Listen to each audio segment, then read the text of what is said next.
finally got it set up. Next week we'll be good to go. Yeah, we're almost there. So how are you feeling about your game now? Slowly climbing back up. I mean, it's hard work, and I had to like kind of just reset a little bit and just realize that they're not going to be automatic wins to get up to where I was. I still have to work hard for each game, but slowly getting back up. Earlier today, I got back up to 2100, but to me that still feels like too low. Like I won't be satisfied until I'm back to 2200. So that's where I'm headed. Yeah, you stopped the bleeding. I mean, you were worried that you were going to go 1900 or down something. further, but yeah, looks like it's not the case. I mean, it's just something that happens, and you climb your way back, and that's it. So I thought, okay, we should shake things up a bit, maybe do something that you don't do that often. So I threw in some studies here. Studies are great when you're not feeling, especially. I mean, they're always good to use in training, but they're especially good when you feel like you're not you're missing a lot of stuff, and you feel like you're missing a lot of your opponent's moves, especially you're making blunders, because they really require you to find not only precise continuations, but also quite creative ideas, and to take into account your opponent's defensive tries, and to look for their interesting ideas too. Which is, I mean, when you're blundering a lot, what's happening is that you're not fully paying attention to what your opponent is doing mostly. So, well, in this first one, it's white to play and win. Okay, can I just ask you the orientation? Because I don't have my coordinates turned on. Yeah, this pawn is running to promotion. Yeah. Okay, so we're from white's perspective here. Okay, and it's white to move and win? White to move and win. Okay, so my initial, I'm just going to explain my thought process. Just not what it's not the answer, it's just my thought process. The very first thing that comes to mind is under promote to a knight check, just to see what happens if that queen goes to a8. If it doesn't go to a8, hello Draconic Fae, by the way, in the chat. Sorry, we got the first viewer there. So yeah, so if a8 knight check, and if he doesn't take it with a queen, he moves a queen somewhere. Or sorry, he moves a king. He moves a king somewhere. Then he puts us in check, and that's actually looks to be a problem. So because I think we're surprisingly we're still skewered there. I thought. Well, I mean, I guess technically, like we could bring the knight back for a move, but that does not work. I thought that might have some possibilities, but that's already ruled out because as soon as black moves the king, we're getting skewered. So the under promotion is out, and promoting the pawn in general won't help for the very same. Actually, that's not quite true. Because if we promote to a queen and then let's say he goes king b5, and let's say I go king d5, and he takes on g6, we still have a queen on a8, and maybe the queen is better placed there. I'm thinking it won't be, because that's just that's probably still a draw at that point. Sorry, not so fast. a8, queen. Then he moves the king, you say? Oh, right. Okay. Yeah, that doesn't work. But even if it did work, I think that doesn't lead anywhere. Okay. Yeah, After you promote, the queen is under attack, so black has to do something about it.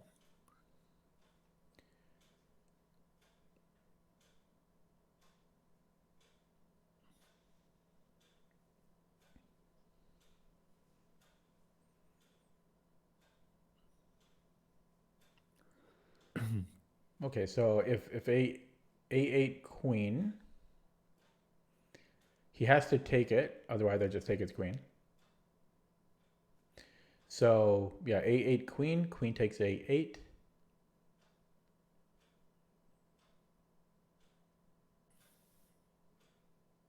Ooh. Okay, then queen b1 looks pretty nice.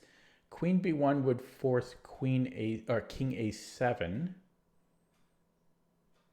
And then I think we have this like kind of Dvoretsky position where I can go, I think king c7. I think king c7 will lead to a mate because there's no queen checks from black. Okay, that's got to be the line. Yeah, so let me just do it again. So a8 queen, queen takes a8. Yeah, and then queen b1 check, king a7, and then king c7 should be mate next move, or winning the queen at the very least. Yeah, that's there you have the against the edge. Though this is a study and it tends not to be that straightforward. Actually, a8 promoting to queen is a mistake and black can make a draw. Very surprisingly. That's not fair. You you guided me into a what's it called? Well, what's that term? What's that term that woodpecker method uses? The red herring. Yeah, you guided me into a red herring there. You said it, okay. Okay, so you're saying after a8 queen, black can draw. Yeah, I mean the idea is about right, but a8 queen, black has an unexpected resource.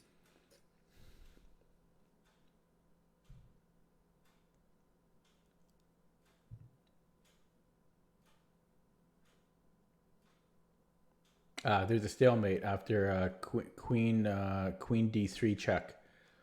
So either if the queen takes on d3, then it's a stalemate. If the queen doesn't take, then we'll take the queen on g6, and then it'll just be a queen versus queen drawn in game. Exactly. See, this stuff makes you pay attention. There's no other way. A8 queen is incorrect. I will just show it for the viewers. The viewer. We got one viewer. Well, we still have one viewer. Well, oh, actually, we got no. Sorry, for you then. No, we got three. We got three now. We got three. Okay. Yeah. Okay. And yeah, this is a theoretical position where the queen is just too restrictive. You can just go king c7. The queen has nowhere to go because everything is controlled by this queen. And we're just threatening checkmates, well, pretty much everywhere. So black is losing his queen and then being checkmated quickly. Well, just as a side note, king a6, we're going to employ the ladder technique to keep climbing close to the king. Whenever black plays king a7, we play king c7, and it's just exactly the same. King c4 isn't good enough. We have queen c4, and you can't really escape. You're always being checkmated somewhere. There are checkmates everywhere, so you always have to return, basically. King b8, not possible. So king b7, another check. It takes some time on f4, but it's worth it. Finally, we get to play this, and it's a win. So what was the problem with this approach? It's close, but if we promote to a queen, this amazing move that Tyler actually found, it's a draw. We're forcing queen takes d3. This is very common in studies, and stalemate tricks are all over the place. So a8, queen is not the move. What can it be then?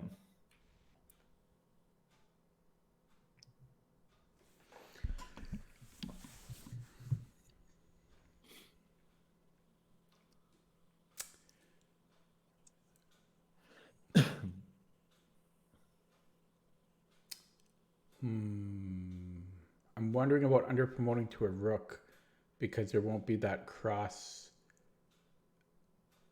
stalemate. Well, hang on, because if okay, let me just think. A8 rook, queen takes A8, queen B1 check, king A7. Wait, what? Wait, what? That's exactly No, the yeah, thing. sorry, yeah, no, yeah. No, yeah, that's no different. Yeah, sorry. That's the line where you win. Yeah. Okay, so let me think. Okay, so, oh, shoot, does that? Oh yeah. Okay, it might be. Is it simpler than I think? Can we just start with queen B1 check? If king takes A7, then we have king C7. Hang on though. That allows queen C4 check. Yeah, there are checks on C4 and A5. There are many checks. Exactly. The queen has to be against the corner for it to work. Okay, I'm gonna go different route. But you were talking about the promotion. A8 rook.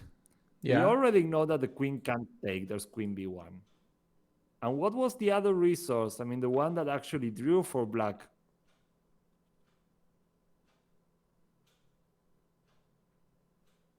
Wait, sorry, I already forgot. So Yeah, queen B1 was queen B1 was winning, right? So he can't take on A8. The trick was queen D3, right? But now there is a square on B7 if we promote to the rook. So I was right. Yeah, I don't know why I abandoned that. Yeah, you just went for queen B1. Yeah, first, I talked myself this was out of it. working fine. Yeah, this is working just fine. This is the move. That's an A8. And the trick doesn't work anymore. Actually, you get checkmated. Queen takes D3, king B7, queen A6, and it's just checkmate. Very good. But yeah, these puzzles are always keeping you on your toes because there's always something. And if the solution seems too straightforward, well, for sure you're missing something. Okay, on to our next one. Cool. Well, oh, this one is hard. It's also for what? That scares me. Yeah. So well, you can see it this way. If you get it right, that's awesome. Is this black's perspective? Oh, black doing that. Okay. No, white's perspective still. The pawn is promoting here, and it's white to move? It's white to move, and he makes a draw.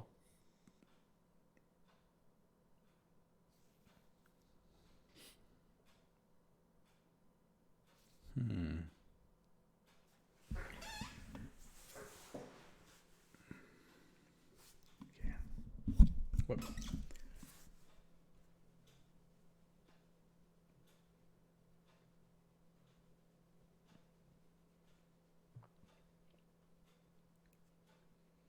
Interesting. So part of me feels that I might need to force the pawn to promote. That seems like a possibility because my king could technically be stalemated if I then run the rook to try to get his king to take my rook. So, but I don't know how I would do that because I would want his pawn to promote on G1 and nowhere else. And I don't really see how that is likely to happen. This looks really hard. And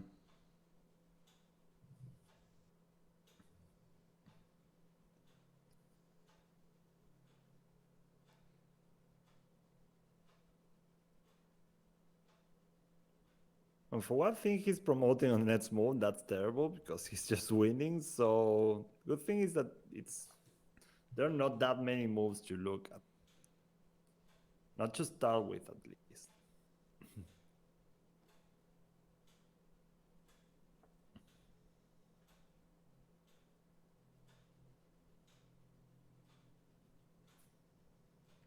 Oh, there is a I might have it, but it seems too easy, like you said. But it's the most promising idea, and I forget if I don't think it has a name, but I did an extensive amount of training, Queen versus Rook. Anyways, I'll just tell you what's going on in my head. I'm just thinking if Rook takes H7 and G1 Queen. And I'm hoping Rook C7 check.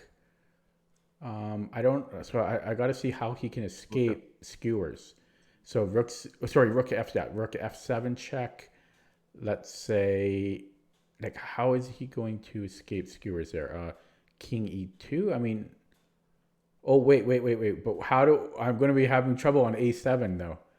On A7, because what if he goes to king? He runs the king to A2. I can't go Rook A7 because his queen will be covering it. So well, that's more like gonna come to help. I mean, he's going to start approaching your rook. Oh yeah, you could do that too. Yeah. Yeah. I think King A2 would be funnier though, but it'd be a lot more work. Yeah. You still have to get to you're closer to his if you're going to win. Yeah. No. Yeah. Then you're. Yeah. Okay. But still, that's the closest I've come up with so far. Well, that's interesting, but because you're seeing that this queen versus rook endgame is just lost, so we can just capture the bishop and solve it like that, which makes sense.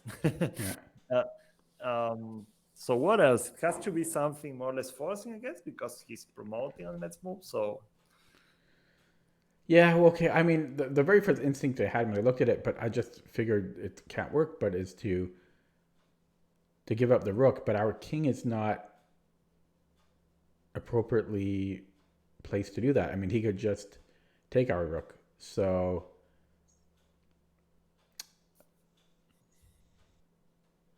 but I guess I could still entertain. I mean, you said forcing. That's the only forcing move. So I will entertain the idea. Not sure what direction I would like to do this with my rook. We only have two moves. We have rook F4 and we have rook H3. I already briefly looked at rook F4. So I'm going to take a look at rook H3.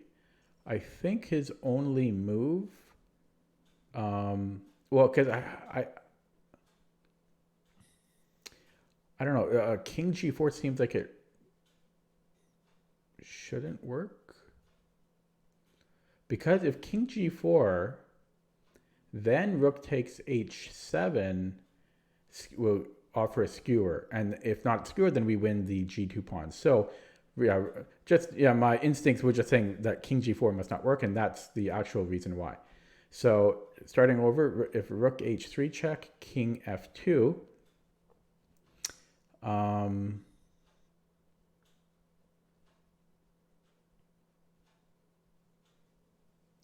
I wonder if I could then go rook H2, and in order for him to make progress, he has to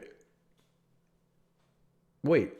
No, that's just it right there. Because then I'm taking the pawn next move. That's got to be the answer. Yeah, you achieved it there. you just eliminate the pawn. He can never go into F2. So king G4 is not working. King F2 isn't working. There's only one move for black to keep playing for a win. Rook H3 check.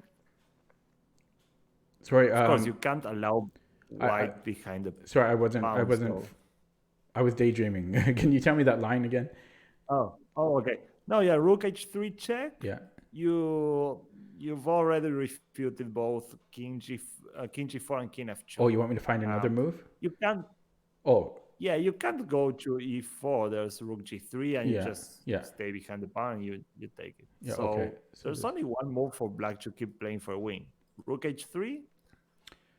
I'm guessing. Wait, no, it can't be king e2 because same reason as before. What else is there for him to do? There's one more move where he's still preventing your rook from getting behind the pawn. I mean, your goal is to get the rook behind king and take f4. it. King f4. King f4. King f4 is still fighting. Okay, so rook h3, king f4. That's such a bizarre move to consider, but yeah, king f4.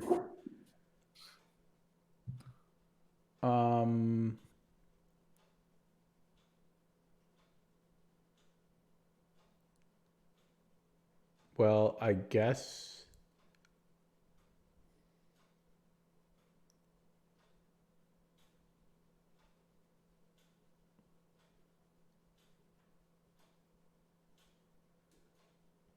Okay, well, what's wrong with rook h4 check? Rook h4 check. Only move. You Yeah. have to follow him around, or else, well, it's. Yeah, because I don't know what he does there because I'm going to take on h7 next move. Well, if king g5 you do, I mean, it's almost the same problem. I mean, as the prior variations. If king g3 or king g5, you just take on h7, and the king shouldn't be on the g5 because you have these tricks. But against rook h4, he can still play king f5. This is what you have to be looking for. Yeah, well, I just figure it's got to be rook h5 there. Wrong. That's wrong. You shouldn't just figure, because you have to see the line up to the very end, or else you might find some surprises, and there are surprises here. I mean, it's a study, and surprises also happen in real games. I mean, up to this point, you've seen rook h3, king f4, rook h4. Black is gonna keep doing the same. King f5. You still can't get behind the pawn. The king is there, so you still have to force this shoot.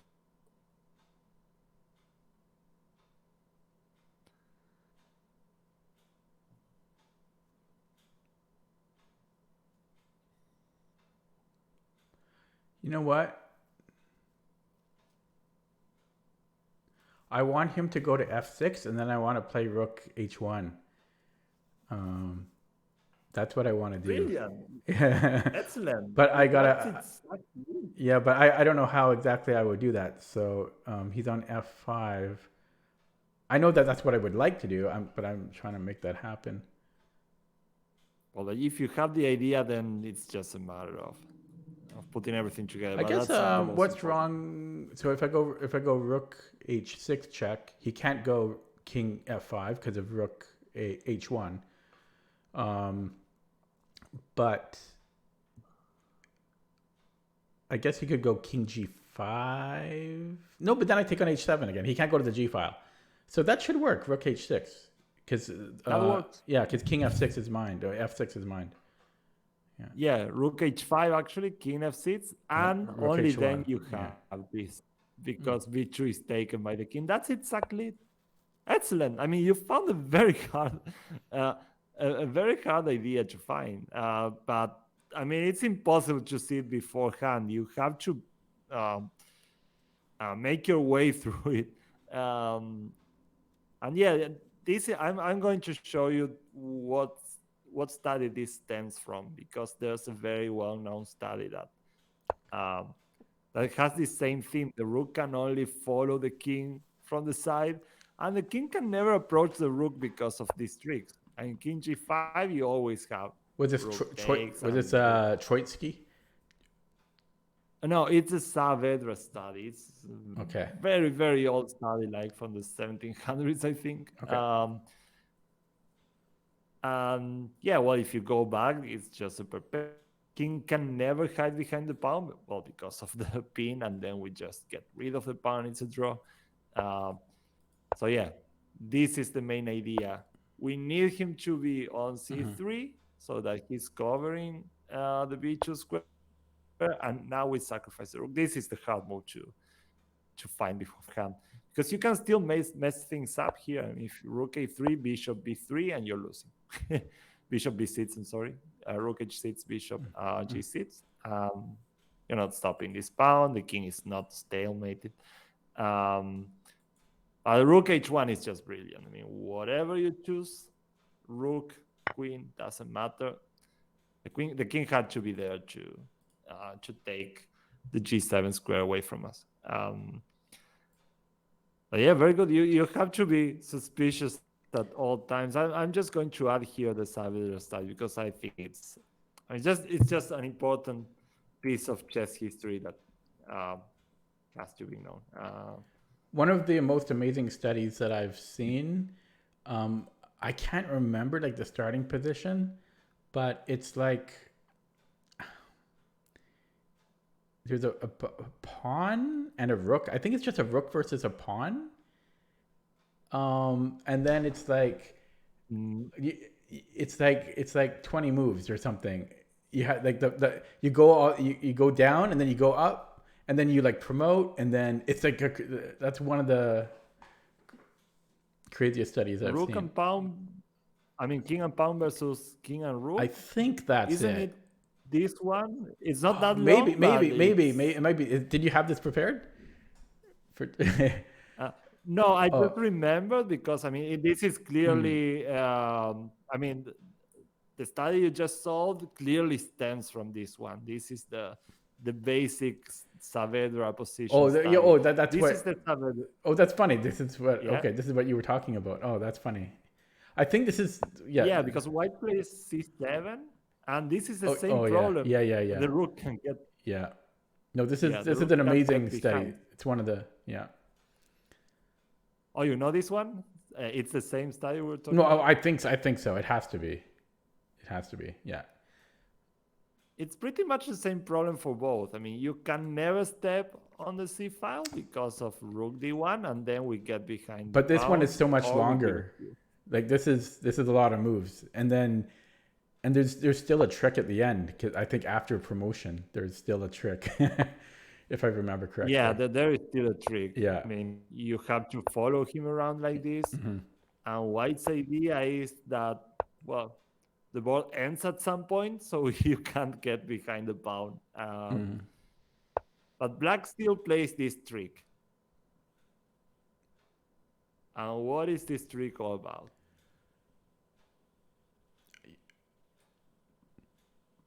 Yeah, I think we might have to under promote to a rook, but let me just see. So if we promote to a queen, it's a stalemate after rook c4, and then queen takes c4 is a stalemate because of queen's covering a2.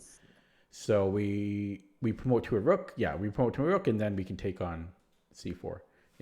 Yeah. This is what I was thinking of. That's funny. Yeah. This is style. Okay. Yeah. This is a very famous one. And well, the one we just saw had that twist of that insane stalemate, very unexpected with rook h1. So yeah, you're just threatening checkmate. I mean, it's very unfortunate for Black that his king is so badly placed. So he has to play rook a4. As you mentioned, there are no stalemate tricks. And now White should play and finally win this.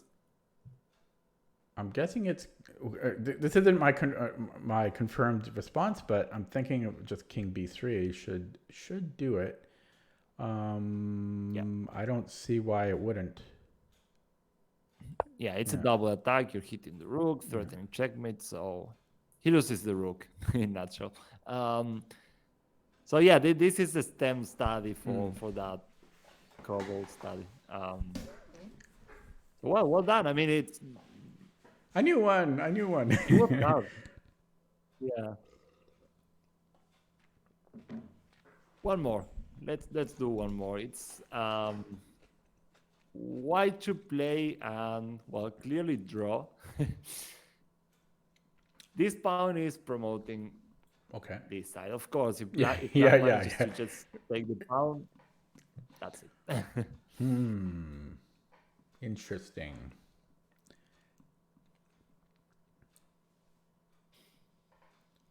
I hate studies with more pieces. It's only 3 pieces, but still.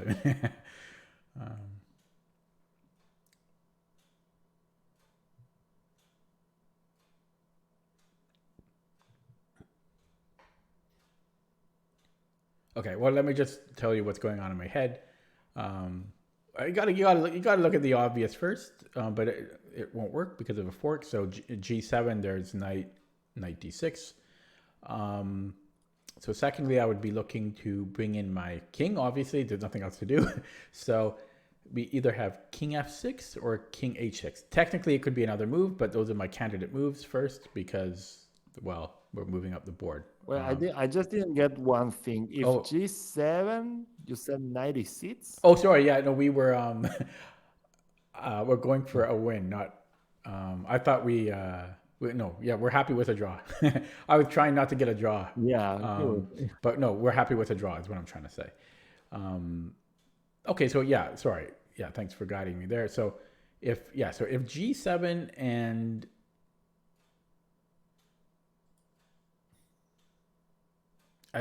well, he has to move the knight, otherwise I'm taking it. So, well, he's got 3 different. He might even have 4 moves. I'm just curious about that. Because he might actually have even knight G6. Unlikely, because I might just promote to a rook or something, but like knight G, unlikely. Okay, so G7, knight, G7, okay. Knight D6, check. I'm trying to draw, right? And okay. Yeah, you can't win this. Yeah, I'm just surprised that that white can draw here. But okay, so G7, knight E6, king H6. Oh, this is a headache. I think that works. Yeah, right. So there is an easier way to draw there. I mean, G7, 96 check, you have an easy way to draw. I mean, how does he stop that pawn? Which piece he needs to stop the pawn?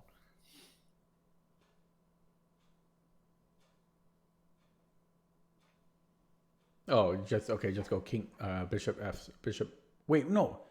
After G7 is what you're saying? He can. Yeah, there's an easier way. Oh, he just takes it. Sorry. Yeah. That's why I forked in the first place. Okay. So yes. Sorry, my mind is not working on this one. I used it all up on the previous one. Okay. So yeah, G7 simply doesn't work. That one, my mind was broken there. No, I mean G7. Remember, you're fine with the draw. I mean, if you get one of the 2 pieces, my mind doesn't work on this one. I don't know why. It's you're not winning. If G7, you mentioned 96 check, you have to defend the pawn, but how? You have 2 ways. Yeah, well, I thought determine which one. I thought H6 was looking good. King H6. But then there's bishop F7, I guess. Bishop F7 seems to be a problem. Okay, but is that the end of it? I mean, he's threatening bishop G8 and stopping everything, but it's your move, so you have to keep going. Yeah, okay. King H7. King H7, threatening to promote. This one is so. It's hard for me to wrap my head around this one because I keep looking for. I think it's because I keep looking for a way for black to draw, and my mind keeps wanting me to find a way for black to draw, and that's what's messing me up. That's 100% what's going on in my brain.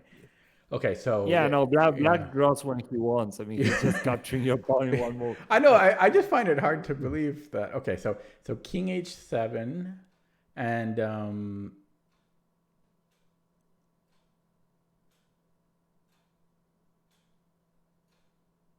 I maybe he can't. Yeah, he can't stop. He can't stop the draw there. I don't think. Yeah, no, he doesn't have anything else. I mean, there's a check on G5, knight G5 check, but you just go and hide on H8, and King H8. and then you're going to, yeah, and then there's no way to prevent G8.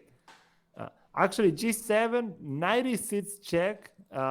White can make an easy draw in two ways. King H6 is enough, but King F6 is even easier.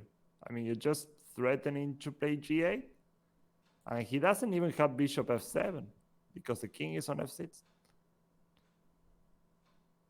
So he just gotta give the knight for the pawn, and it's a draw. So, so after G7, knight E6, actually black. Well, I'm sorry, white achieves an easy draw. So, yeah. So it's gotta be something else for black. G7. What's the best try there?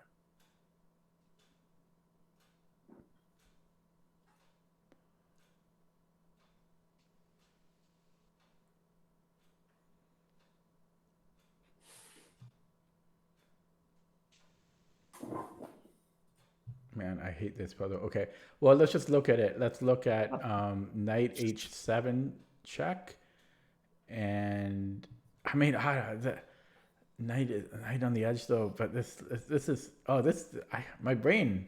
Okay, so king H, but then king H6. I just, man, if I'm black, I'm begging for a draw. Black can make a draw like this. You get the knight out of here, you play bishop f7, and when white I don't know. you just give out the bishop. I don't know. You can't lose. I mean, there's no way. Well, I can lose.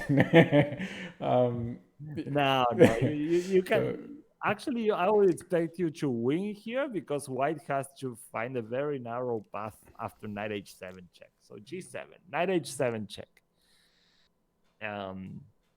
So you mentioned king h6. It's one move to consider, but then what does black do?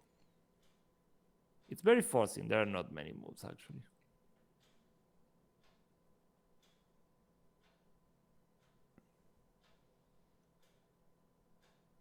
We're looking at g7, knight h7, king h6. There's nothing, yes. I don't see anything else. Well, black's got to move something.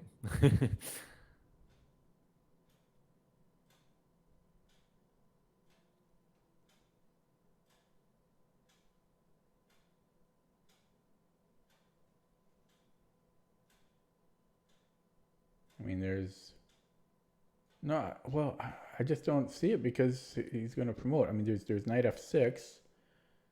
Then you don't promote. Why not?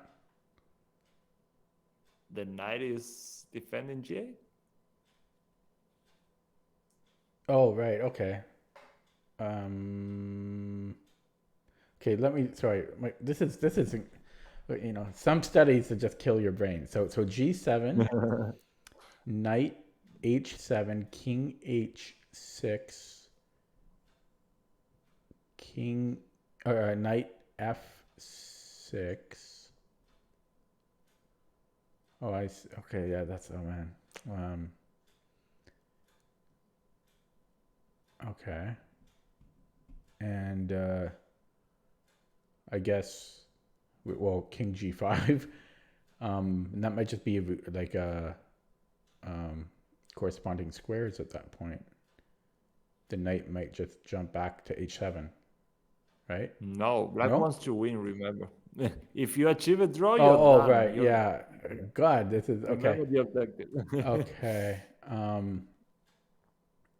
So after king G5 attacking the knight. Well,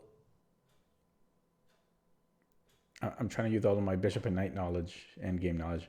I mean, we have a check on E4, but that worries me a little bit of his my knight getting a bit too far. But let's just see. Knight e4 check. That doesn't. I don't know if that leads anywhere. King just goes back to h6. Wait, yeah, king goes, or he could even chase our knight at that point. He might even just go king f5. Looks to be a problem. That's tough. So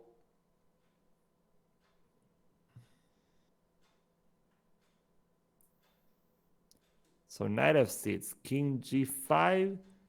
He's got to stop your pawn. I mean, the whole point of his play is getting a setup where you can't promote the pawn. If he achieves that, then he's gonna bring his king and take the pawn and give checkmate with the bishop and the knight. So after king g5, black just gotta.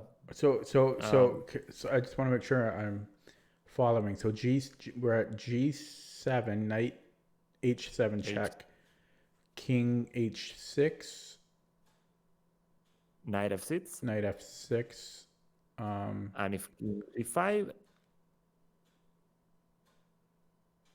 he's just got to stop the pawn. I mean, you're attacking the knight, but now he's where he's supposed to be to stop your pawn. So he's just got to go to g8.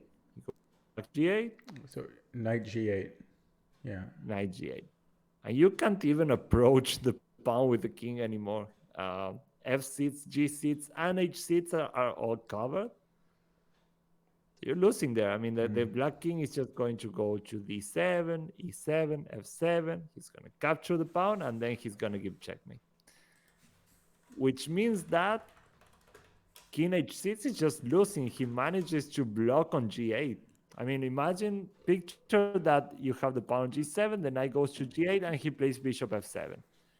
You're completely sure you're not promoting the G pawn anymore, so it's just a matter of black getting the king to the pawn, and you lost. So G7, knight H7 check, king H6 is off the table. Is that your only option? I mean, your problem was knight F6. So where do you go to with the king?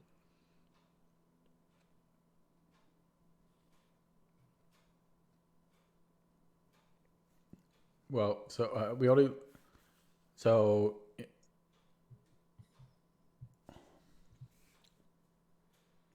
I guess king f5, and then we're also, yeah. So sorry, king f6. I mean, king f5. Yeah. So g7, knight h6, check, king f5.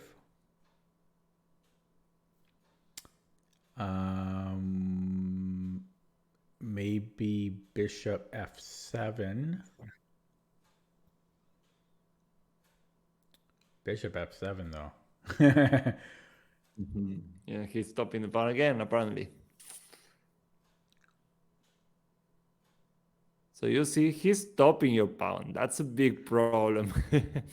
Yeah, so I don't think I can lead with g7. I think I need to bring in the king first. Like,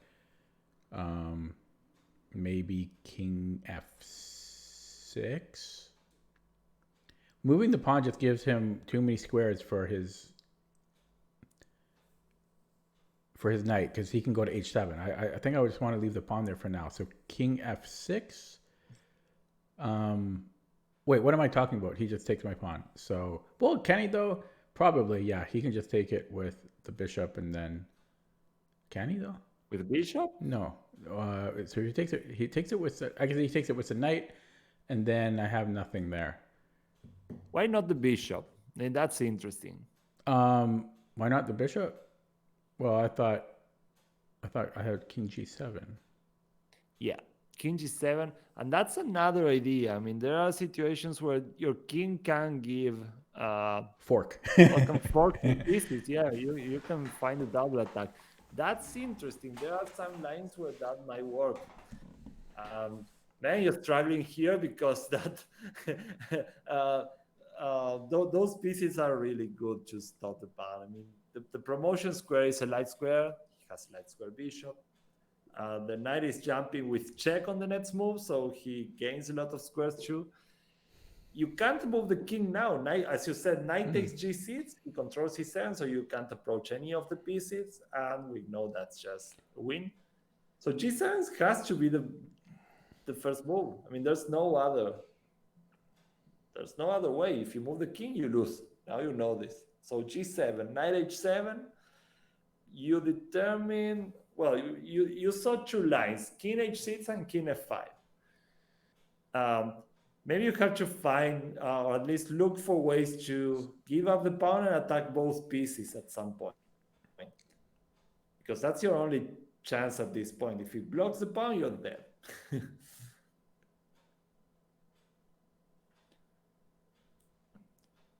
So focus on the position after knight h7 check. This puzzle is crazy. This is a study. This is a study, right? Yeah. From who? Moravec. Oh, I don't know. I don't know many. He has some king and pawn studies, but well, okay. Yeah, he's one famous composer.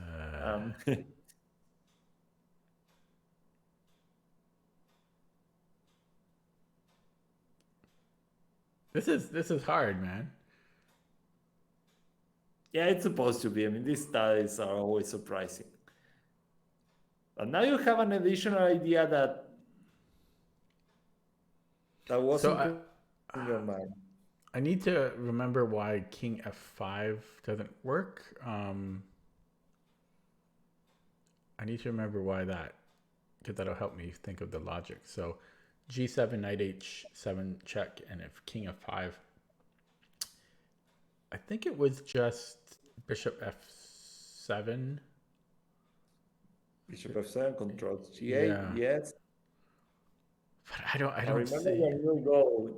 Remember your new goal. You're trying to somehow attack both pieces at once. I know. That's why I think king h6 makes more sense. But you said we ruled that out already. But g7, knight h6, king h6. I'm trying to remember what the issue was with that. Yeah, it's good to read some in these lines now that you have that new idea in mind. You might find something there. Okay, king h6. Black.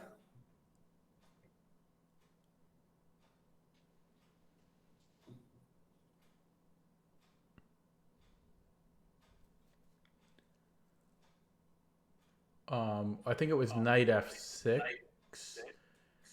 Yeah, getting the knight out of harm's way and threatening knight g8, blocking everything. So you have to start thinking about giving up that pawn and attacking both pieces. How do you do that? Let's see if you can do it here.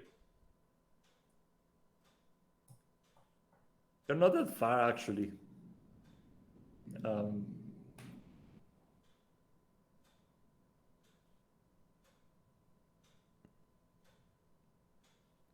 Knight f6.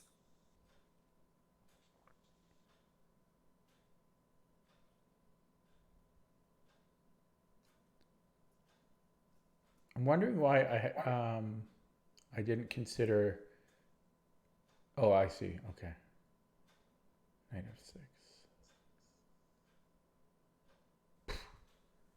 What the heck?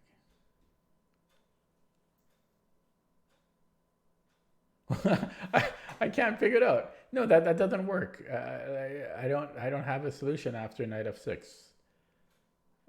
Okay, but did you consider any other moves? I mean, after knight f6, you can't go into h7. It's control. g6 also is under control. If you I got it. I think I have it. Yeah. So after knight f6.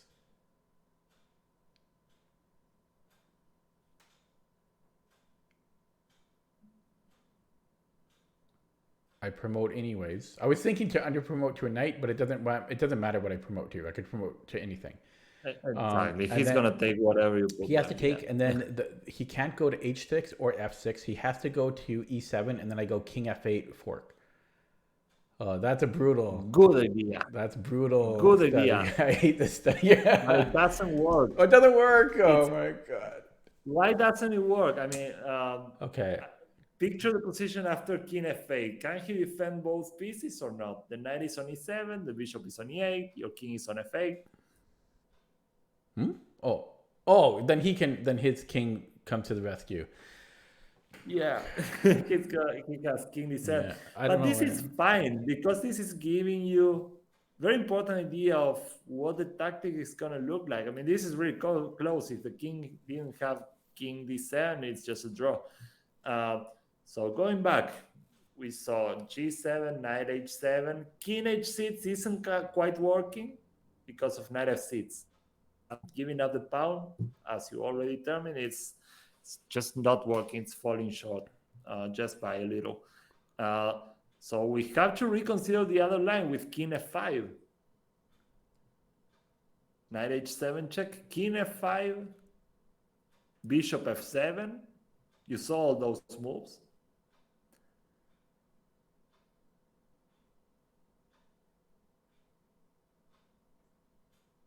Now we're facing that position with a new idea in mind now.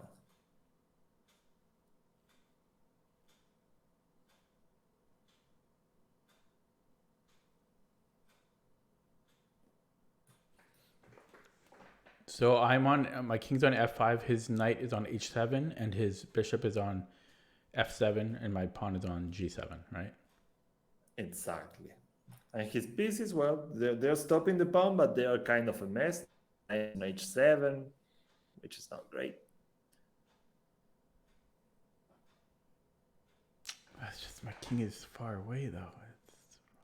Yeah, the king can't cross, but now your goal is a different one. You want to attack both pieces with the king. Now you know he's just blocking if you don't.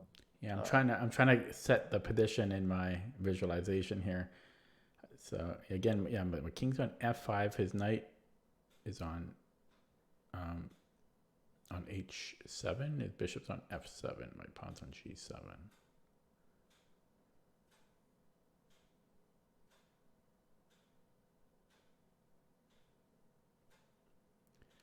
I'm trying to get the king closer.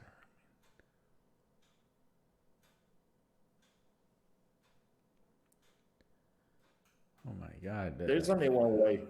All his pieces are controlling. Well, I was looking at promoting, but it doesn't seem to work. I mean, I can promote on g8, bishop takes g8, and then king g6. Doesn't, I mean, okay.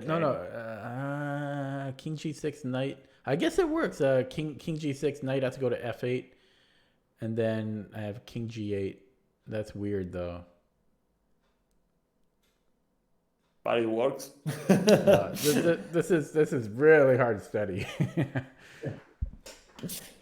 Yeah, but the good thing is that, I mean, there are not that, I mean, it's very forcing, even though the idea is hard to notice. It's extremely forcing because once you see that you don't have any other moves, well, any moves other than G7 right away, because you're just losing the pawn and the endgame. This is the first move. I mean, there's no contest there. Well, 96, yeah, it took you some time, but you determined that both of these moves are just draws. King f6 is by far the easiest. There's no bishop f7, so black. I mean, you had some problems here because you were having trouble fixing what the goal is. Yeah. As you said, I mean, it's white to draw. It's only a draw at best because black can always just sacrifice a piece for the pawn. So it's actually white trying to save himself. Well, with king f6, you have to sacrifice the knight, or else the pawn is promoting, and it's just a simple draw. So 96 is not what worries us the most. And this is the first important crossroads because both king h6 and king f5 look possible. They're the only two moves, really. You're not going to go back any further because you just fall behind too much and you're far away from the pawn. First, I mean, this is the most logical one in a way. That makes the study hard. But you see how important it is to calculate up to the very end. Just one more move and he defends, or one more move and you get a draw.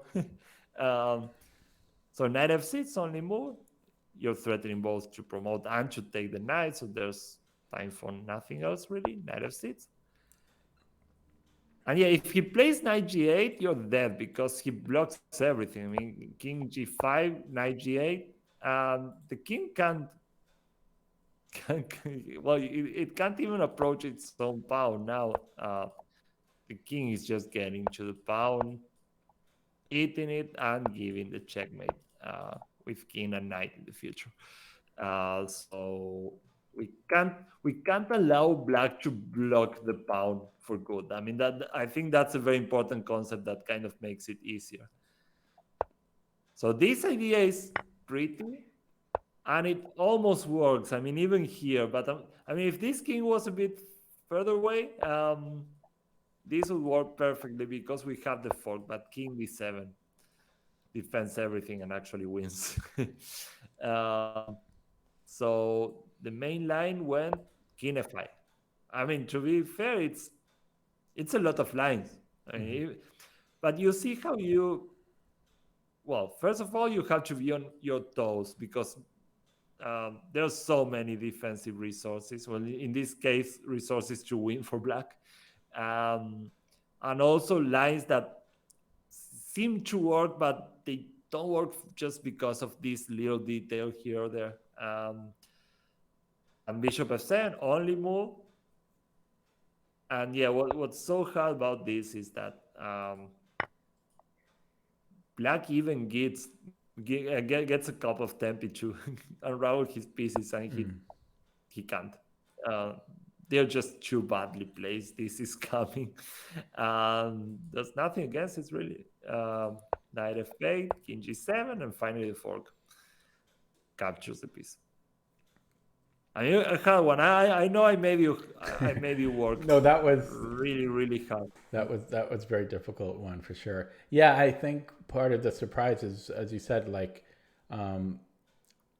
the position where 2 moves from here or 3 moves from here, like once the pawn is off the board, once it promotes, and the bishop on the knight, it's surprising that black can draw. Like it's surprising that white can draw and that black can't get its both pieces out in time. Yeah, it's very surprising. Yeah, I mean, sometimes it's all about finding the right idea and then make the lines work. Because once you saw that there are some chances that your king might fork the 2 pieces, you started to get things right quicker. Then you reviewed the idea of giving up the pawn on g7 before he blocks it. It's just like that. That's how you solve this stuff. I mean, you see something that doesn't work, you notice why it doesn't work, you tweak something here or there, you notice a tactical trick that doesn't quite work in this line, but hey, it might work in this other line I tried before. And yeah, I mean, you can't solve this cut-up style. There's no way, because there are some candidates that you won't even consider because they don't seem to make sense at first glance. You have to discover the themes, go back to the line, reason why it didn't work. Okay, maybe I can fix this, until you get it right. So okay, I won't torture you with any more studies. Okay. We can go different. At least I recognized one of them, but that was a very famous one. Yeah, no, I mean, eventually you got all of them right. I mean, they are a piece of work, of course. They are not easy at all, but this kind of training is what actually pays off. It's hard because it's taxing, it's very tiring, I know, but this is what actually makes you a stronger player in the long run. Well, let's switch to a maybe gentler, not easy at all, but maybe more pleasant and not so taxing. Petrosian. Petrosian against Pilnik. We're going to do some, well, positional training, so to speak. Your favorite. We'll review the game, but I will ask you some questions on the, at least on the most important moments of How the do you game. know I don't know this game? I don't. You know this game? No, I don't. You can count on me for not knowing. No, you can count on me for not knowing famous games. I don't go over famous games or Grandmaster games. What's interesting is that even if you knew this one, it has so many subtle points that at the very least you probably won't remember the analysis and the reasons behind every move. And that should work. So it was this Benoni with E5, which is not a good idea against Petrosian, really. I don't know why people did this. Black is setting himself up for torture. I mean, if someone knew how to handle a space advantage, well, that was Petrosian. This is definitely a bad choice. Yeah, it's this. I don't know if it's an old Benoni or something like that. Normally, the modern Benoni implies opening the E file. It's way more dynamic than you play these seats, then G6, Bishop G7, and you have the file. I mean, make no sense. You cast, you put the rook on E8 with pressure on E4. This bishop is actually good. The old Benoni, well, you don't have any of that. You don't have the open E file. The bishop is trapped. It's true that you don't give white a big center. I mean, that's what we can say in favor of this setup. But black is giving up a lot of dynamism just to try to compete with white in the center, and still it's not in equal terms. I mean, actually, white does have a pleasant space advantage here. It's not unplayable, but white should expect to get an advantage. We can put it that way. So knight f3, bishop g7, and bishop g5. This was almost an invasion by Petrosian in many of these setups against the king's Indian too. The idea is that, I mean, if black wants to get rid of the pin, playing h6, that's a bit weakening in many lines. And if he doesn't want to play g6, well, f5 is going to be harder to arrange because you have to get out of the pin, find somewhere to go to with the knight, and only then play f5. It's black has some work ahead before he plays f5, basically, is the idea. Knight a6. Well, this might seem odd, but in the Benoni, it's quite common to play the knight to c7 to start preparing b5. I mean, sometimes it's the only pawn break you actually have that might give you counterplay on the queen side. So things like knight c7, bishop d7, rook b8, a6, and b5 is in black's future. Bishop b2, knight c7. The knight goes to d2. This is usual in these setups. Knight h5 is going to be out of the table. The knight is ready to jump into c4 the minute black breaks on b5 and the pawns disappear. Bishop d7. And now a4. I mean, this makes a lot of sense. It's almost automatic against this plan. And when the knight is not on a6 anymore, it makes even more sense because there are no knight b4s. No, not immediately. Black would have to spend a lot of time. So why not a6? Why did black play b6 instead? What do you think?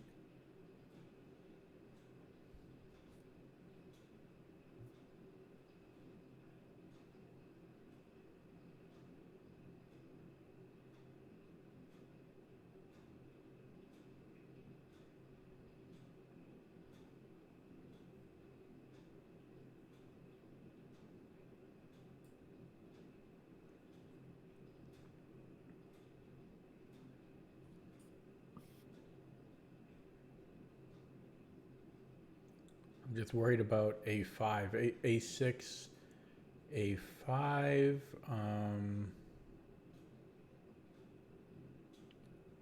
I don't know. Rook b8.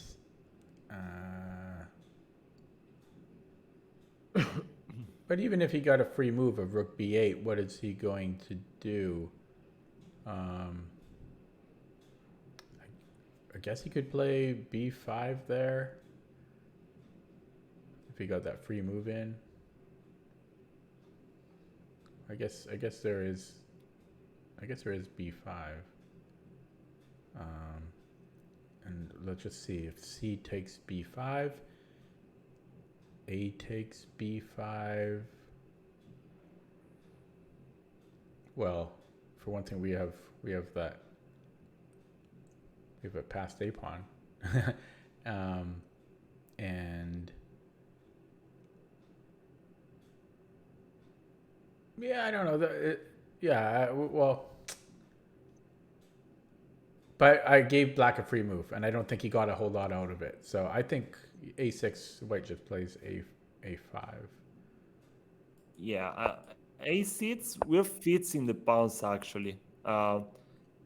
Against b5, we're always gonna take here. We don't want to give him these 2 pawns. If black achieves b5, c takes b, a takes b, he surely has a counterplay. He's gonna start pushing our knights back. He has a lot of space on the queen side. And now we have knight a4 coming. With the pawns being... Yeah, it's... I mean, and your 8 pawn is definitely not gonna promote. I mean, we can just stop it quite easily. And it can even become a weakness. It's not so easy to defend if you push it too far. Not with a board full of pieces, at least. But the thing is, anytime black plays b6, we play a takes b, and actually c4 is not bothered. I mean, black wants to get these 2 pawns on b5 and c5 and keep advancing them on the queen side, but it's not going to be possible any longer. You just take, and even if rook takes, you just play b3. It's very well defended, while a6 might become weak at some point. I mean,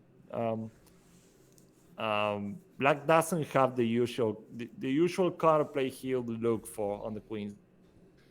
That's why normally in these cases you begin with b6, a6, rook b8. It's excruciatingly slow, but well, in this case there are not that many options.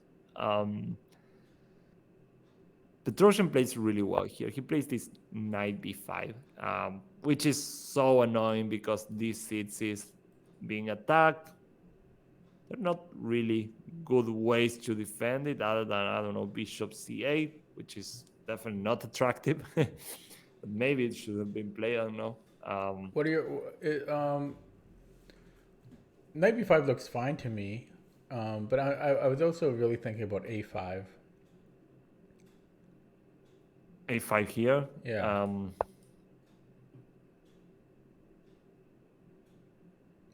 I think I might easily play that in a blitz game. And what about rook b8? Yeah, I would take a-b. A-b.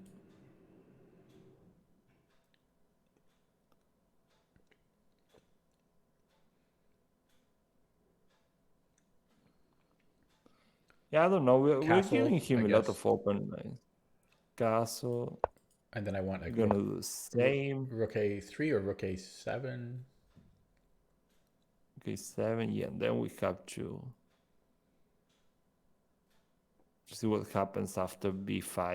I mean, it's not a disaster, but this is what black wants. I mean, he's trying for counterplay on the queen side. This is the typical way to create counterplay. I mean, 2 open fires on the queen side. Distracting the knight on c3. This pawn might be a problem. Not the end of the world here because you have so much space advantage that you might even get away with playing like this. Still not, probably not the most accurate though. Petrosian is not going to allow any unnecessary counterplay, and knight b5 just kills off black's chances for counterplay, really. A6 B5 is never happening. So I was just I was in that other line. I was starting to just look at another interesting idea. If you just go back to that, here I was starting to wonder. Bishop takes F6, and then bishop. Well, this is a move you want to insert at some point. Yeah, I was thinking that, and then bishop. I was thinking bishop G4, or I was thinking bishop G4 and B5. Then maybe take on D7 and then rook A7. Yeah, I mean, it's okay. But the thing is, I'm not sure where we're getting here. I don't know. That's just what I thought it might lead to something. But oh, sorry, you meant bishop takes first? Yeah, and then rook A7. I don't know. I thought it. Well, there are many options. For one thing, black can start pursuing this exchange. Tactic exchange, man. Take on C7. Take on C7 and then knight takes B5. That's good. Bit unnecessary. Yeah, it's not necessary. Yeah, it's interesting though, is it not? And he loved this is Petrosian. Doesn't he love to tactic exchange? Come on, I'm playing in the style. Yeah, it's within the style. But isn't that interesting though? What about rook takes C7? Qb8 even. Because we have that extra pawn. Oh, so yeah, you do. It looks interesting to me that rook takes C7. Is it just terrible? Not so much that it's terrible. The problem is the context. I mean, you had an excellent position, and now you're trying to get some compensation for a murky and quite unnecessary exchange sacrifice. I mean, it's just a matter of context. If you have a great position and you're basically positionally crushing your opponent, and you get to that instance where you sacrifice an exchange for some compensation, then something went wrong along the way. Okay. At least I'm open-minded, but yeah, it's not the right moment though. It's unnecessary. Yeah, exactly. It depends on how well you're doing. If you're doing awesome, then I would prefer an easier way to convert my advantage than that.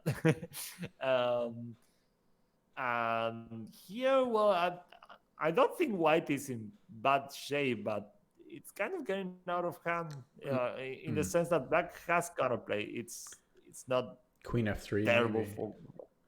I like Queen F3 here. I think. Queen F3, Bishop G5. Oh, that's annoying. No, he got a tempo on us. Yeah. Okay. Yeah, and this is.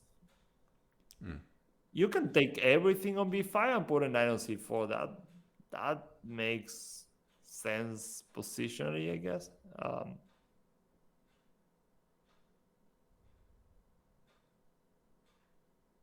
Though you also have this pawn on B5. I mean, I still take white, but it just feels like something is a bit off. We allowed maybe a bit too much of counterplay. There's no way Petrosian is going to go for that. Knight B5 is just so annoying. And you have to take Pilnik took with the bishop, which is questionable. The problem is there weren't really nice options. I mean, taking with the knight is very much alike. The question is, well, in either case, how do you take back on B5? And this one is an important question.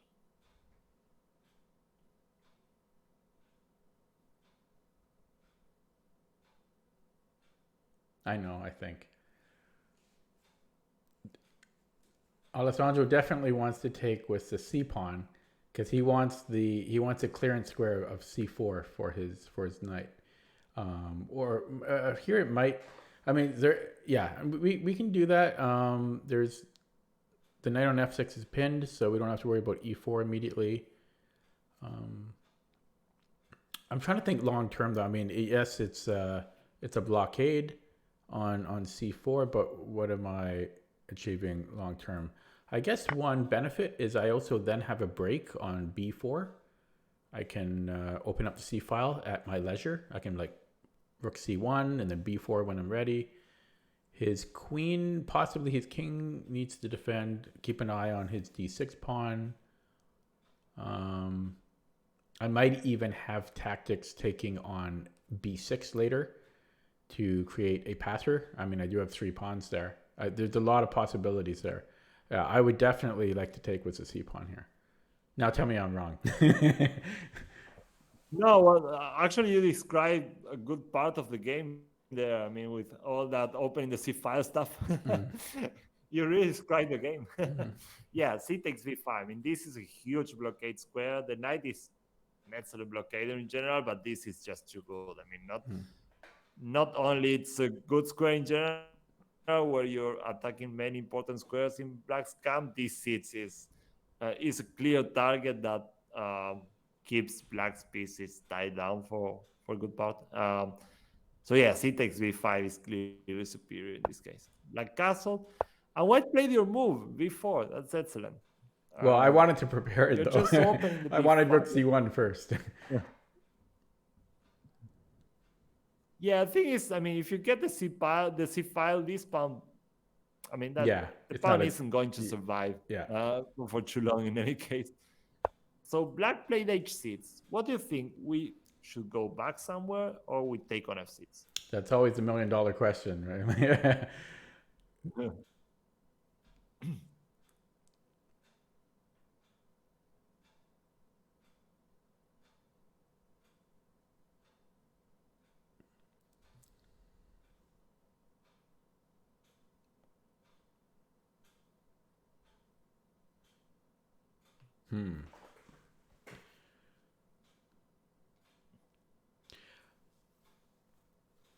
I'm really leaning towards taking. For one thing, we don't have to defend e4. Not that it's hard to defend e4, but our knight can quickly move if it wants to, or immediately move. I also think that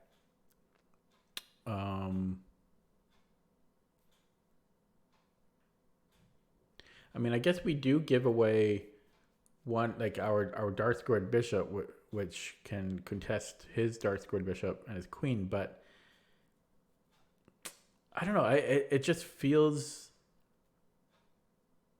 if I keep, like, why am I keeping the dark squared bishop? He's got like his pawns are all in the way. I'm not going to. This isn't an end game, so I'm not going to get the bishop back there. And I just think if I bring the bishop back, his pawns are he's controlling the dark squares, so I don't really have much mobility with the bishop. So I think I would take on f6 and then try to get back to the business at hand with rook c1 or knight c4 and so forth. Very good. The knight is more important, actually. The knight is going to help him block the position. If you go back to e3, for example, he can think about stuff like getting a knight to c5, and you will probably end up exchanging on c5 anyways.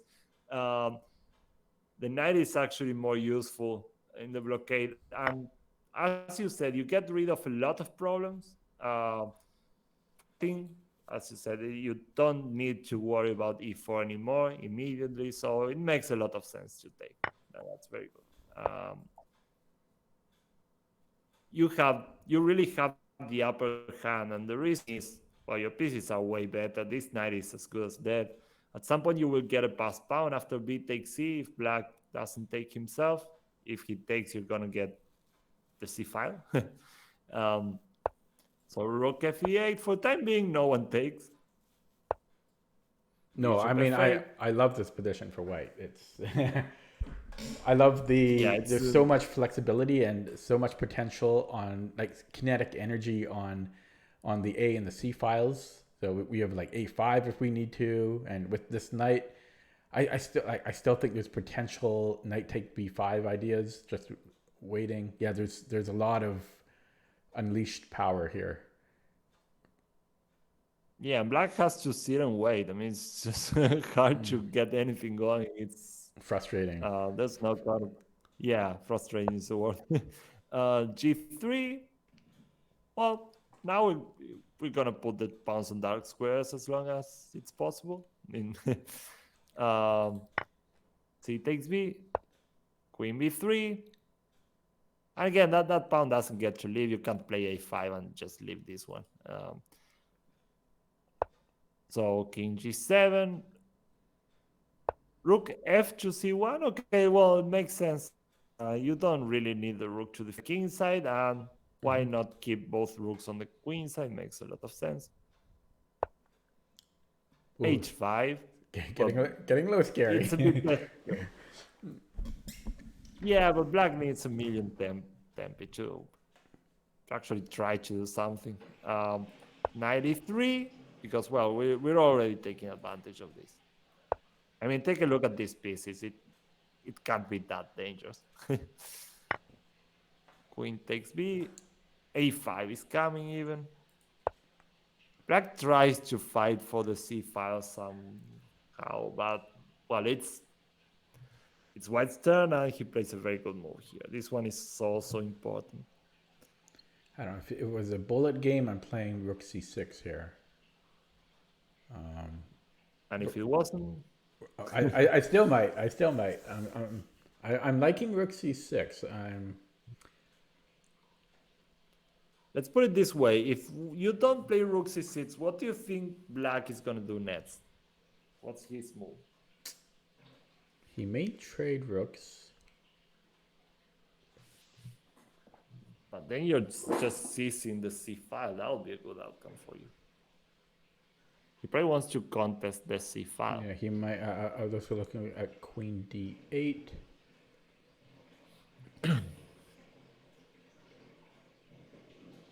Oh, wait. What am I talking about? He can do what I want to do. He can play Rook C5. I always miss that. Yeah. I always miss these moves. It's the most obvious move. Yeah. This I always miss such kind of stuff. Yeah, he showed this maneuver. Both of us want to gain total control of the C file. Rook C5 by him would be really annoying to us. No, I would hate that. He's ready to play Rook C5. And I always miss it too. If we take, he takes with the D pawn, and suddenly his pieces are alive. He gets a great blockade on these seats. He might not even be worse anymore. That's really dangerous. So Rook C6, essential now. Yeah, of course, the C file is yours. I mean, if you get the rook there, he can never really take, or you get a huge buzzer on C6. Rook A1. Knight F6. And okay, we have to make progress. Petrosian plays an excellent positional move here. Okay. It's well,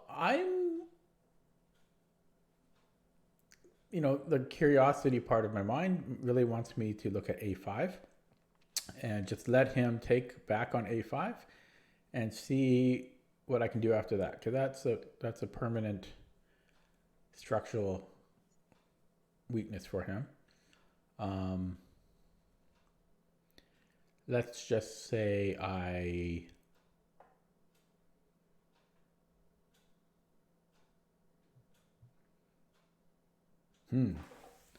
don't think it quite. I don't think it's very logical here. I'll tell you why. You have absolute control of the only open file.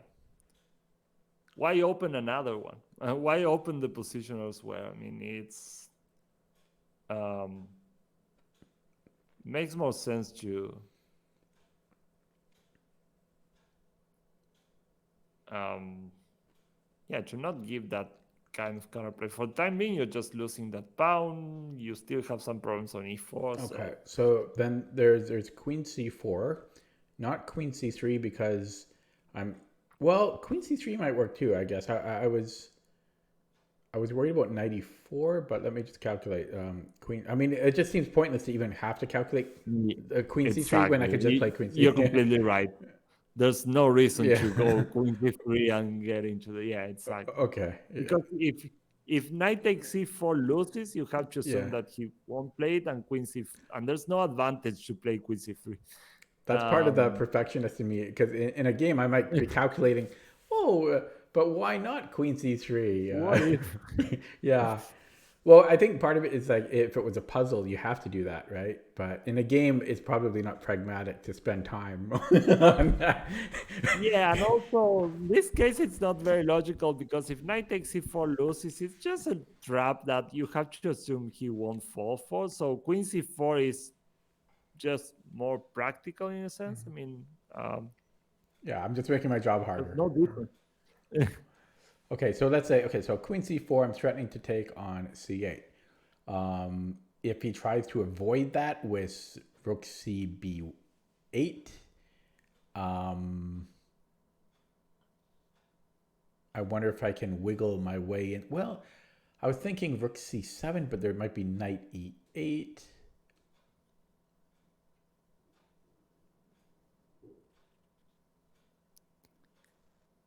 Have to say that still queen c4 seems a perfectly good move. Yeah, Like that's what I'm looking at. even if rook c7 doesn't do anything that great, there's only one problem. Black has a very clear plan here. Let's say queen c4, rook cb8. Let's say it's black to play and he gets to free move after rook cb8. Okay. Yeah. What do you think black's plan is in general if you give him a couple of moves? Knight d7, knight c5. Yeah, there you go. He wants to block that c file, maybe isolate your rook there on c6, and well, at least it's like he's plugging in a hole by putting a knight on c6 on c5. It's just a big improvement. Petrosian wants nothing to do with that. He wants to prevent it. He finds a great maneuver to just make this impossible.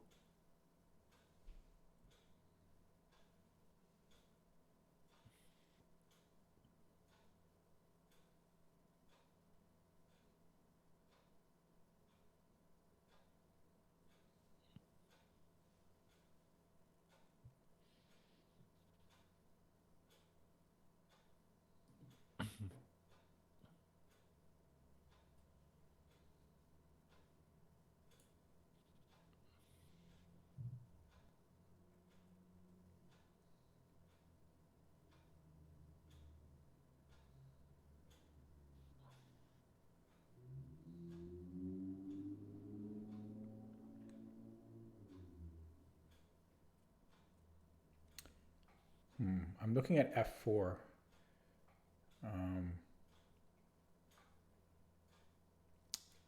So like if f4, knight d7, and I guess I'd go fe. Well, but then there's You're giving him You're giving him a great. You're weakening your position too much. I mean, it's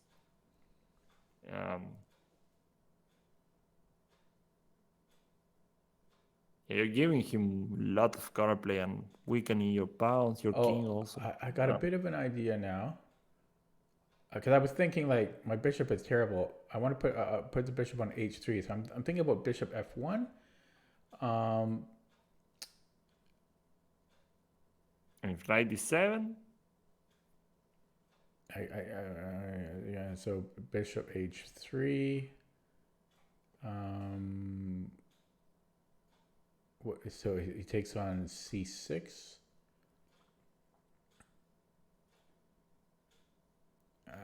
If he takes, then it's great for you. Just take, and you have that huge pass pawn. Yeah, I don't know how I would take with the rook. I guess rook takes c6. Well, when he takes, I'll take with the b pawn most likely. I wasn't sure. Yeah, I don't want to take with the d pawn because his center opens up. He has d5. So I was thinking either rook takes c6 or b takes c6. It would be great if it went for this, because then you even put the knight on d5, and that's just too much. But yeah, you're preventing the maneuver because of bishop h3, and you're going to exchange, and you're going to just leave him with a terrible bishop against a great knight. That's basically the idea. So this prevents the whole maneuver. Taking here, it's not likely to work. Maybe this time you can even take with this pawn, because d5 you just get out of there somewhere. I don't know, b2. And then, since you're hitting the knight, then you're going to capture here. I don't think this works any longer. Queen b2. I like Knight Petrosian. moves, and you just capture. I like his style. I did before. You know, he's very him and and Karpov. I feel are very similar, and you know, Karpov might be my favorite player. So, yeah, I don't know. There's a sense like their style is so similar, and there's a sense of simplicity. I mean, I know that it's easy to play when you have a much better position, but the moves are so logical. They don't require, you know, they're not like Kasparov, you know. They're very simple to understand. Yeah, and he's preventing a counterplay all the time. It's amazing. I mean, black can't even move. Bishop h3. Now you don't have this maneuver anymore. We're happy to change this bishop and just get a simple good knight versus bad bishop situation. So, well, black tries to open another file. It makes sense because you can't just fight if your opponent has the control of the only open file. And now, well, this is typical, a mysterious rook move. It's amazing. I'm just going to explain why. The whole point is you want to go knight c4 and start putting some serious pressure on both pawns. But the pawn on e4 is hanging, and Petrosian didn't quite want to play f3 because it weakens his king unnecessarily. And if he's not forced to push the pawns in front of his king, he won't. And he figured, okay, I don't really need to keep both my rooks on the c file. This one is plenty enough. Black is not playing rook c8 in the foreseeable future. So I would just defend the pawn with the rook for the time being. No problem. I mean, kind of flawless reasoning, but it's not so easy to do. I mean, you have to play a move like rook e1. It's not so simple. So black keeps doing his thing. He's trying to get something going. It's not much, but what you gonna do? Knight c4, rook a2, bishop g4. Well, this is okay. I mean, you anticipate all of this. e4 is defended. Queen f6. I love how calm he is. Rook f1. He doesn't really care. I mean, he's just defending. He knows that he's not going to be checkmated by 2 or 3 pieces. Yeah, and black has no bishop. Yeah, exactly. I mean, this is as far as black is gonna go. Queen b3 attacks the rook, covers f3, and yeah, that's it. Rook, and everything is, by the way. I mean, if black's attack doesn't work, he's losing the b6 pawn, and this guy is just advancing. So he tried rook ba8. Makes sense. I mean, black is all in. I love how he just kills off any sort of intended counterplay. h4, have to go back to h7, which is extremely ugly. Rook takes b6, and that's it. The pawn, the big pawn is gonna roll. I mean, black kept playing for bishop b7 or something. Okay. He's trying to exchange one rook, get the other one to the back, but definitely not enough.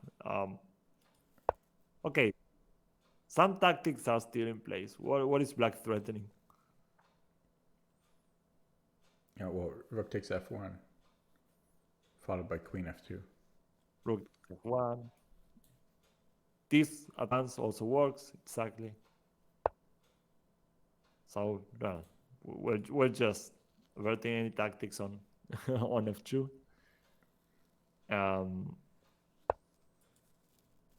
Well, this is like an admission that there's not enough for me. The queen is going back. Yeah, can't you even take? Yeah, I was just gonna say, can't you even take on a1 here? Yeah. Yeah, now we just simplify. No issues. Knight f6. Well, now finally he's made us play f3, but we do it when there's nothing to worry about. I mean, we just had to control this, and now we're about to push the big pawn. So black is in no time with these kind of pieces to create any right now. Queen b8, queen b3, knight d7, b6, and finally the pawn gets rolling, and there's not much more. Knight c5, queen b2, rook a4. I mean, there's still some activity. You have to be just a bit careful, but it shouldn't be a big problem. Actually, white is getting to attack first. So g5, well, that is desperate. You can take, obviously. The idea, I think, was to play queen d8 and take here. And again, Petrosian wants nothing to do with that. He just plays 93. Because he sees a weakness, he attacks the weakness. G takes h4, check. King g8, g takes h4, and everything is magically defended. Queen d8 attacks nothing. The knight on f5 is controlling the whole board. So rook a6, b7, the rook can't be taken, we just promote. The threat is just rook c8, followed by queen e8, I guess, and that's close to checkmate. So rook a7. Now what do you play?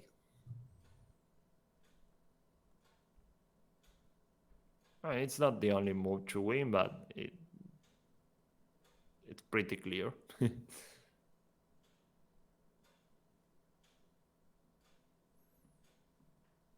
Well, rook c8 looks good, and if rook takes b7, I was thinking queen e8. Yeah, queen e8 is gonna just win. Rook c8 for queen e8. Rook takes b7 also allows rook takes, and the queen is defended. But queen e8 is also just crush it. I mean, it was queen takes b7 because of that. Queen e8, knight d7, only move, but knight takes d6, and well, finally, we're finally crashing here, crashing through. Yeah, it was complete domination. This is usually used as one of the model games by Petrosian on how to kill off your opponent's counterplay.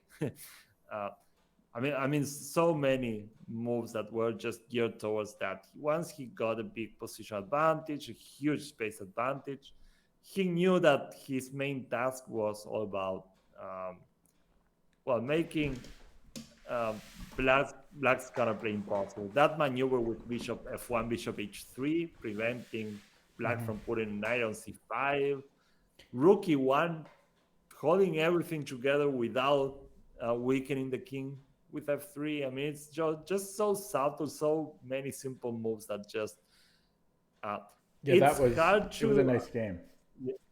Yeah, it's hard to understand how much easier things are after these moves, because, well, the game was easy after all, but it was because of these decisions. If you play a bit sharper, or you don't pay that much attention to your opponent's ideas, as Petrosian, it gets harder to win. I mean, suddenly he has a knight on c5, it's just not the same. Even though you're still better, it's not the same. Yeah, I think Petrosian's maybe 10, 15 years older than Karpov, I'm guessing, right? Yeah, easily. So they must have played games together, because it's not that much of an age difference. Petrosian, Karpov, yeah, I think they did. Those would be, interesting games. Around, yeah. Yeah, I'm thinking Petrosian was world champion. Which year? 50 something. 56 or something.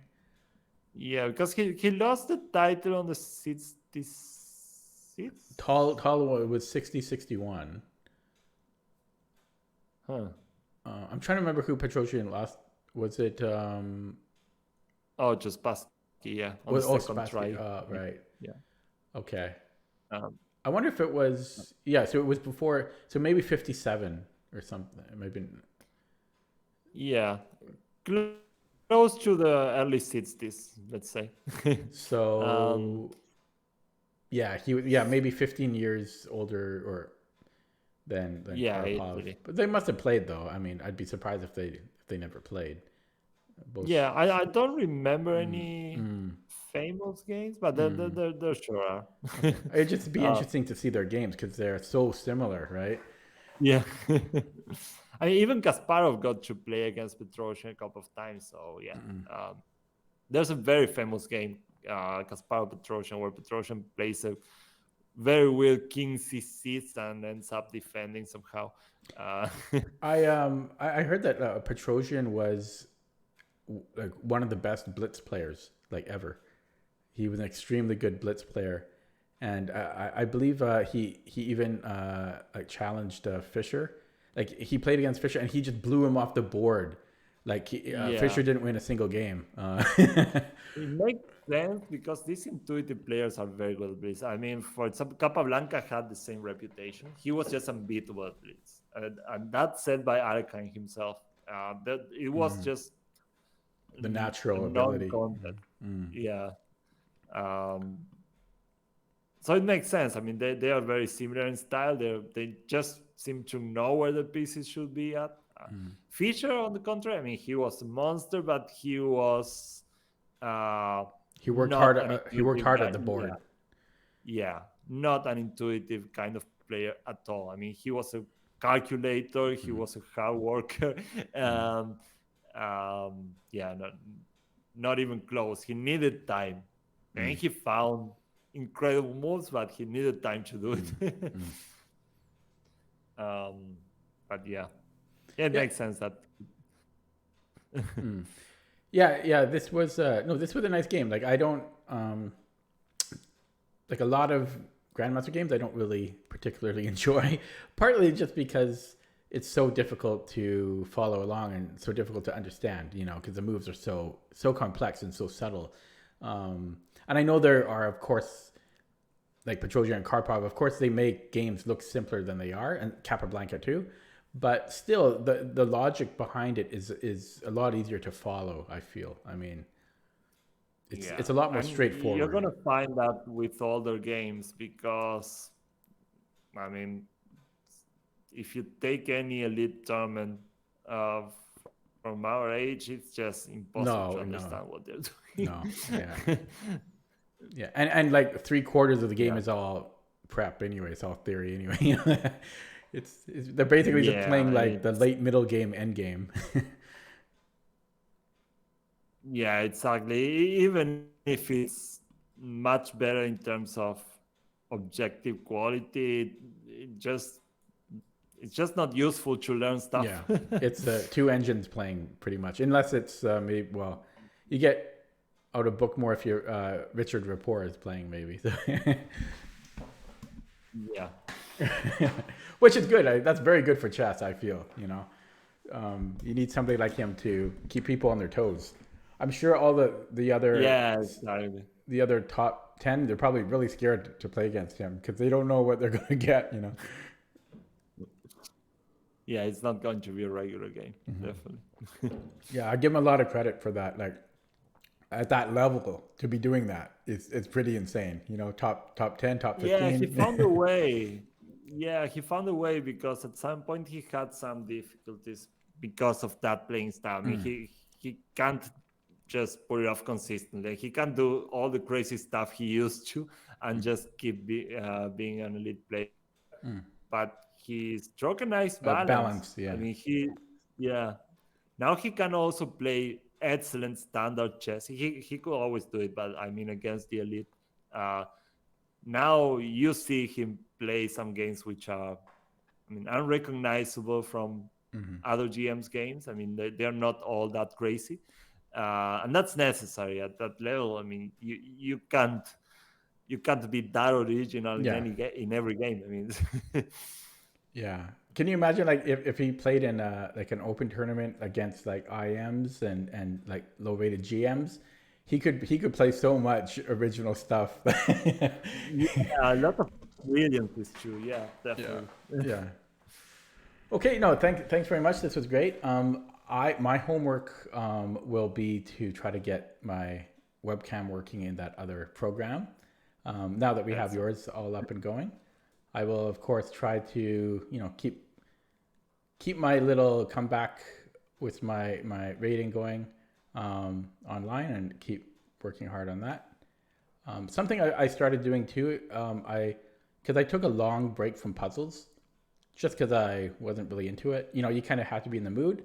But after I had that really bad losing streak, I thought I might need to do some puzzles. So I started doing Puzzle Streak again on Lichess. Have you ever done that? Are you familiar with that? I think I've done it once or twice. I use survival in chess.com, to be honest. Yeah, it's basically the same thing. Yeah.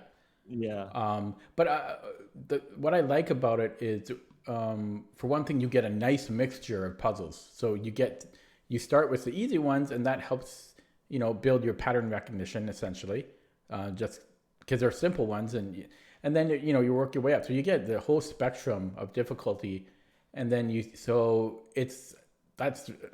beautiful, because part of the problem when I just do normal puzzles, on like Lichess, and they're rated around 2500, they're all really difficult, but and so you don't get a lot of practice against simpler ones that you might face in a game. But that's the puzzle. The warm up. Yeah, you warm up until you get the harder puzzles, and you've already been doing it for a while. Yeah, it's useful. Yeah, definitely. So I'm doing that again, but I'm not doing what I used to do it all in one session, but now I'm actually just spreading it out. Yeah. Yeah, but it's okay to come back. It's reasonable, I think. Yeah. Okay. Yeah. Thanks again. So I maybe next week again. Okay. Yeah. Tuesday again. Bye. Okay. Yeah. Thanks again. Thank you, Tyler. Okay. Bye. See you. Bye bye.